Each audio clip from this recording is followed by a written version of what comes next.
It's really difficult to find great executives.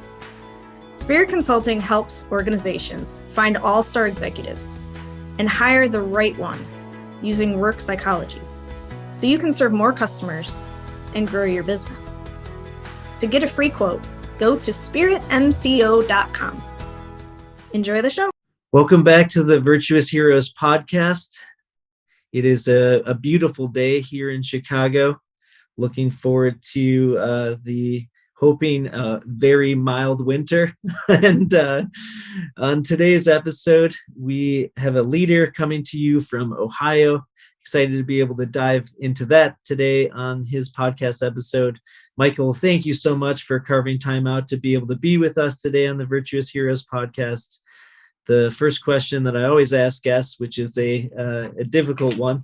And I know it's so funny because there's so many people in the world that, like, I don't know if you've ever used this before, but if you ask people who they are, like it like messes with people. Like if you do that out in public, like, oh, who are you? If you're like at a dinner party and you throw that out, like people are like, they have to think about it for a second. So I hope it's not doing the same for you. And I love to just be able to get that overview of who the leader is. So yeah, Michael, who are you? It gives me pause, certainly when I thought about it, and I've never had someone ask me before who I am. But when I think about it, I'm a director and CEO of a highly regarded mid-sized Midwest fine art museum. I'm a nonprofit professional with a master's degree in leadership development. And I'm a certified fundraising professional, which I've worked very hard to get and have to be tested every few years. I'm a board member on multiple nonprofit boards, but then I think more that most importantly, I hope I'm a friend and a brother, a son, and my most important thing that's ever happened is I'm a father. And I take that very seriously. I always say I only got one chance at being a parent. I have one son, and it's the best thing that I have ever done. And he's in college and turning into his own person. So I guess I've been doing something right. Awesome. That's exciting to hear. What college is he going to? He goes to Ohio State. He's studying economics and mathematics. Oh, wow. He did not get the mathematics from me. That is excellent. And you're the first individual that is leading an art institute and a museum. So that is so exciting. We're breaking ground here on the Virtuous podcast today. I appreciate that. I'm glad to be your first. Awesome. So Michael, how did you get to this leadership position? Tell us a little bit about your journey. Yeah, so mine was not traditional. So a lot of times directors come up through what's a curatorial background as a curator of art with an art history degree. And I worked in our community as a nonprofit in leadership, but as a fundraiser. And the museum had never had anyone that was from the community to be the director. They'd always hired from without, and from out of the area. And there were a lot of things going on at the museum. There needed to be transformational change. And I feel like the stars aligned. I believe I was called to this position at the museum. And I've said that from the beginning. I had no desire to come and lead the Dayton Art Institute, but something when my predecessor left, I saw something on TV. And I said I could do that job. And a couple of days later, I got a call and they said, "We'd like you to do this job." I didn't interview. They offered me the job, and I still get chills because it was one of those moments where, like, was someone listening to what I was saying? And someone was listening to what I was saying, just not in visible ways. And so then, but I had applied for a position prior to that and didn't get it. And so I was preparing myself. I had a mentor who said, "So how are you going to learn from this? What are you going to gain? And how are you going to get to the next level of leadership that you want?" And so I remember distinctly him saying, "You're either going to have to leave the community or stay in the community. And if you're staying in the community, I think you have to further your education." And that's when I went 20 years after I graduated from a Bachelor of Arts, I went back and got my master's in leadership development. I was midway through that program when I got tapped to lead the museum. So again, it felt like everything aligned. I've been here now 10 years and retired a lot of debt and made a lot of change with a great team working with me. So that's how I got here. And a lot of people, there were people in the industry that didn't think I should be here. And now I was one of the few 10 years ago, and now there's more and more people that are coming through different tracks to lead museums and really looking at the mission and the margin, and how do we run these organizations like a business, but still provide the mission work that we do, presenting great art to our community and our history.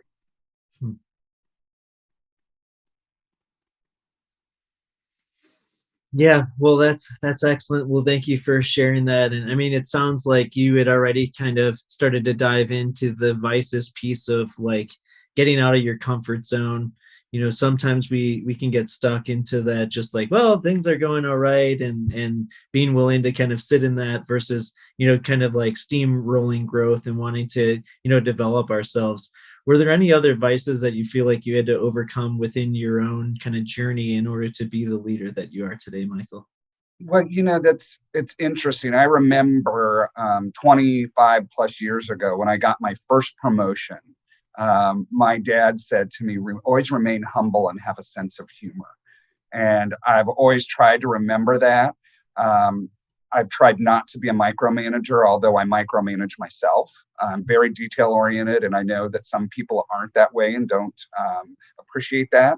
So I've worked on that. I try to hire people and empower them to do the job they were hired to do, and try and get as much information as I can up front. That said, again, being someone who micromanaged themselves, I had to let go of not necessarily having the same destination that someone else might have to the same place. So if we all have the same idea as the end goal, I may do it a little differently, but I have to allow others to get there. Now, as a leader, it's my job to make sure they stay on track, but we can do things different ways. So that was a big thing for me, to step back and allow people to do the work that they were hired to do. And I work really fast. I have a lot on my plate. I like to get things done, and I'm constantly going. And I had to learn to be a little more patient, and not coming off as, why do you keep asking me where we are with this? I think it's fine to do reports, and I meet with my leadership team regularly. But in the middle of that, not always saying, well, where are you? Where are you? Where are you? What are you doing? Again, for me, it was backing off a little bit. And I don't know if those would be considered true vices, but being more patient and giving more leeway for people to do the work they were hired to do. Yeah, my wife and I had recently gone to a retreat where they talked a lot about the book, The People Code by Dr. Hartman. And it, I love it because it simplifies the way that you look at people, because like, you think about Myers-Briggs and the ENTJ, it's like, there's so many different combinations. Like what am I again? This is just like red, yellow, blue, and white. And the reds, so each of those colors has a motivation, and the reds in particular is power. And so just hearing you speak about like wanting to get things done, it sounds like I'm also a fellow red. And I think, what you were saying was like really ringing true for me, because that's actually advice that I'm actually working on presently. Like I can get so focused on the getting the things done that I don't slow down enough to be able to smell the flowers. And my wife is a blue, and their motivation is intimacy. So they're just always about the relationship. And so like, if people are like hurt, they always want to like slow things down. Like, are you okay? Like, what's going on? And so sometimes it's like, I've learned that a little bit better about just being able to slow down and be like, are you okay? But she gets on me when it's like, I'm just throwing the, are you okay? To just like do the task, but not actually like sit in the moment with them. And so I could see how also like, if you're like, you get really good in the technical aspect. And so it's easy to be able to dive into, with your staff, to being like, okay, I can see it. I have the vision to be able to get it done. I want this to be done immediately, and it's easy to be able to dive into like specifically taking that task back, and then your staff is not feeling honored in that. So thank you for sharing on that. I look for. I'd like to read that book. I don't know that book, so I'll have to look for that. The People Code. The People Code, yeah, it's great. Yeah. And I could share some information with you as well. So let's talk about how are you tackling social justice issues at the Dayton Art Institute.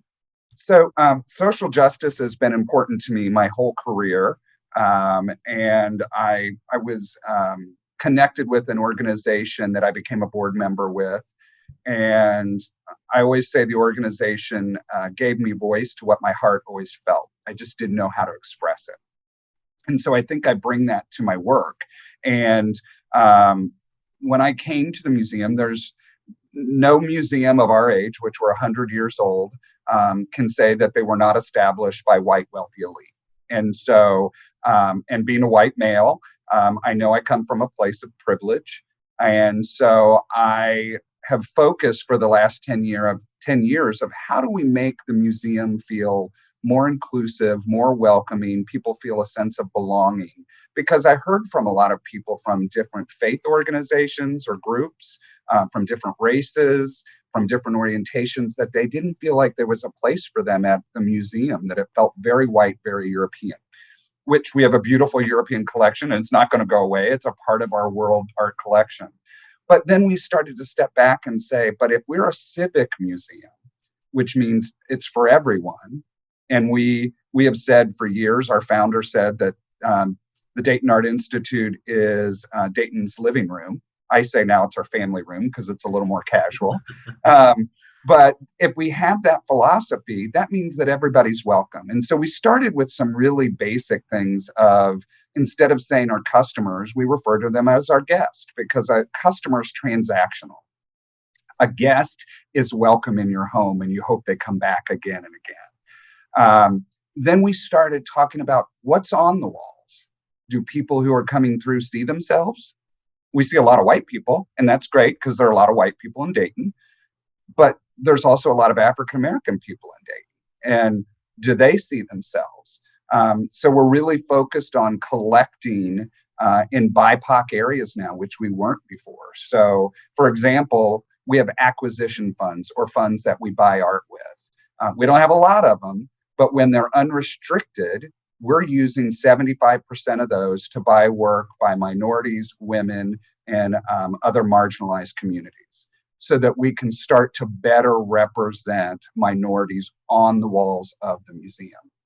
And we also are taking a deeper dive look at what's the pathway to work in a museum. It's often been a pathway of privilege because people that have worked in museums have come from wealthy families that have had college degrees, and they may not have had access to it. So we're trying to open the gates of access.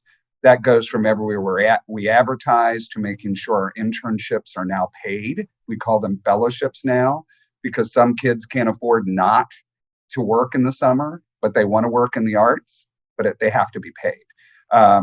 To making sure that our board is better balanced. When I came to the museum 10 years ago, it was predominantly white board and predominantly male. Now it's 50% female. And we are not quite 50% minority, but getting close. And I think that's important because the museum should represent the community. Museums also look to be a place that's a safe place for dialogue, for difficult dialogue about race relations. We had a community gathering pre-COVID when the KKK was coming to Dayton. And we wanted to be the place where people gathered to say, what do we do about this? How do we say that Dayton is about love, not about the people that are coming?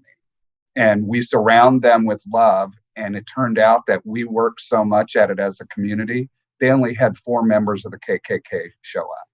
And the rest of the people standing around were saying, we're here in love. You can say whatever you want, but we're going to push the hate out. And I think those kind of dialogues happen in safe places like museums. And so We're working really hard at what we call our idea work, inclusion, diversity, equity, and accessibility, because social justice isn't always about race. It's not always about that. It can be about, can people have the same rights based on their abilities, their mental abilities, their physical abilities? Are people given the same rights based on their sexual orientation? So in the LGBTQ community. And so we're looking at all of that. And I was really proud of our board that they made it a standing committee. So it's the same when we're talking about finance, when we're talking about our governance, when we're talking about our investments. We're also talking about our idea work. And we're trying to make sure it's in everything that we do. So talking to our vendors and saying that, we are going to be bidding vendors that are from a minority community. We didn't used to do that. And I think the big thing I've learned is it must be intentional. The work must be intentional to really move the needle for us to becoming a more inclusive and welcoming museum, and museums as a whole. Everyone should see themselves on the wall. Everybody should be at the table, and everyone should feel a sense of belonging in our museum and in all museums. Have you been feeling unfulfilled? You want to be happy, but just continue to struggle. One of the best ways to experience joy is by caring for the homeless. A charity I've grown to love, River of Light, food rescues 1 million meals per year for the needy in Chicago. Imagine how that makes you feel, knowing that you're helping feed children and veterans. To make a tax-deductible donation, visit riveroflightchicago.org. Again, riveroflightchicago.org. No one should go to bed hungry. Jesus said that anyone that gives up brothers and sisters, mothers and fathers for my name will receive 100-fold and persecution. So just curious, Michael, what pushback did you get in starting to make some of these shifts in particular? We've only had very little pushback. And we are nonpartisan as a museum, but I would say that both sides of the aisle have supported our work. We have had a couple folks that reached out and were concerned about what does this mean for my faith beliefs or my Christian beliefs. And what I always say to them is, I'm a Christian, but I welcome all to the museum, and I believe there's different routes to our God. And that Christianity is represented through art for centuries. It's represented on our walls. Christianity is not going to go away in the museum. It doesn't mean we all have to have the same belief because we are a civic museum. So we have friends that are, Hindu and Jewish and Muslim. They're all welcome here, and they're all God's children. And so very little pushback, mainly support, mainly saying, glad the DAI is catching up with how we want to see the world and how we want our community to be. Yeah, and I guess I was mainly kind of thinking about around the collections, that if you were starting to shift the actual collection that specifically also within the DAI, and maybe people were more set in their ways with that. I haven't seen a lot of that because we're still a world art museum. So there's always going to be a European section. We have a phenomenal Asian section. But what we don't have in American is a lot of African American representatives. What we don't have in our ancient Americas or even current Americas is a lot of Hispanic art. So not taking away, but adding and saying there's room in the pie for more. So I think people are just getting more flavors and not taking away flavors. It's not all vanilla. There's many more things that we can introduce throughout the galleries that make people feel included and give some other people understanding of different people's perspectives. So we're not taking anything away. I don't think we're adding. Gotcha. I love that analogy. So thank you, Lord, for giving us, the 31 flavors and saying it beyond vanilla. So that's good. Let's go. So what are the expectations of the next generation of leaders at the museum, and what are you doing in particular to support them, Michael? So one of the things that is I've really noticed, and I noticed it through the pandemic, is and my colleagues in other museums and other organizations and industries are feeling it too, is that it's not only been the pandemic a social reckoning, but it's also been a work-life balance reckoning. I was not a big believer that people could work remotely, and look, here we are. We're visiting remotely, we're recording remotely, we're in different cities. And so trying to find work balance, I think that's really important to the next generation of leaders. Trying to be on top of social justice and social issues that are important to them. And I think art has a way of allowing us to do that. You can talk about the environment. You can talk about race relationships. You can talk about things that are happening because art captures history, it captures what's happening at the time. And so I think really being attuned to that, but I also think saying I'm willing to step back and learn from them. I don't see myself seasoning out for quite a while. I'm in my early 50s, so I got a lot left in me, but there's a lot of people behind me that have a lot to teach me, and being open to that, being open to us embracing technology differently. We're in a balance because we have traditionally our audience is older, and that's with all museums. It hits, you hit your prime at 50 through the end of life because you have more resources or if you have more time or whatever. There's a lot of young people that are interested in art, and the younger members of our team, the younger leaders are saying, we can help you get them here if you listen to us. So I think listening is really important. And the expectation, regardless of age or time for me, is that it's community driven. I told you I'm a servant leader, that we lead with a servant's heart at this organization, and that we have the best interest of the museum. That doesn't mean we can't change the way we present art. We're doing a lot more stuff online, which I never dreamed we would do. And that's how a lot of our younger people want things. So I think it's important that young leaders, we just are getting ready to add, we've always had a leadership team and we meet regularly, weekly. We're changing it at the new year, that one week it will be leadership team as a whole. The next week it will be our ideal leadership team. Next week, leadership back. And then the next week, it will be leadership with the next level of leaders. We've never done that. And all coming at the table and listening to them and saying, what is it you're hearing your direct reports want? We're not a huge organization. We're about 100 people. But I don't always know what all 100 people are wanting out of their work experience here.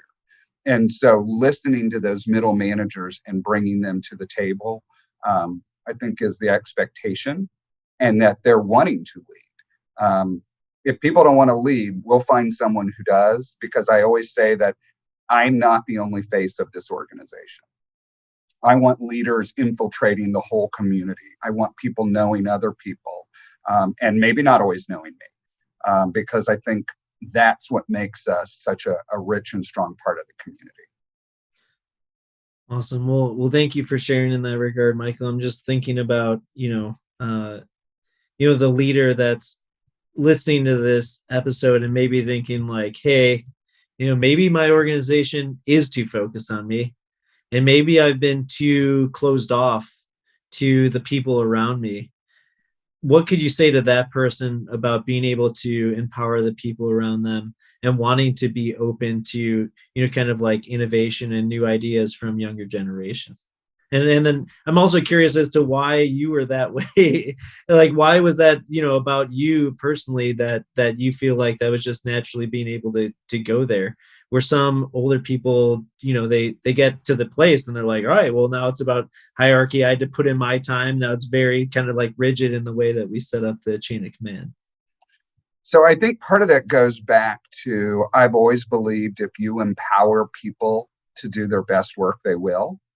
And if you allow them to lead, they will, but they'll also be better followers. So I think it's that I try and flatten out the hierarchy, and I'm not a big believer in that. I've worked in organizations like that where the trickle down doesn't get to the people that are on the front line, the people that are cleaning the museum and selling the tickets and the security, and the information doesn't get to them.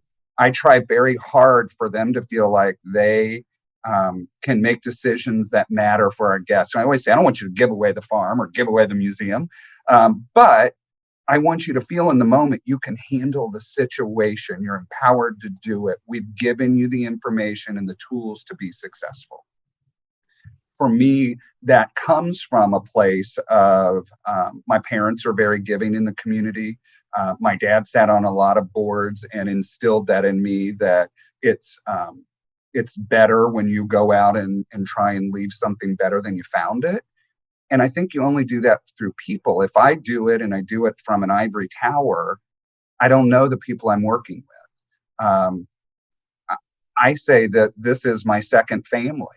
I spend more time here at the museum than I do with my son. And I want that to be meaningful.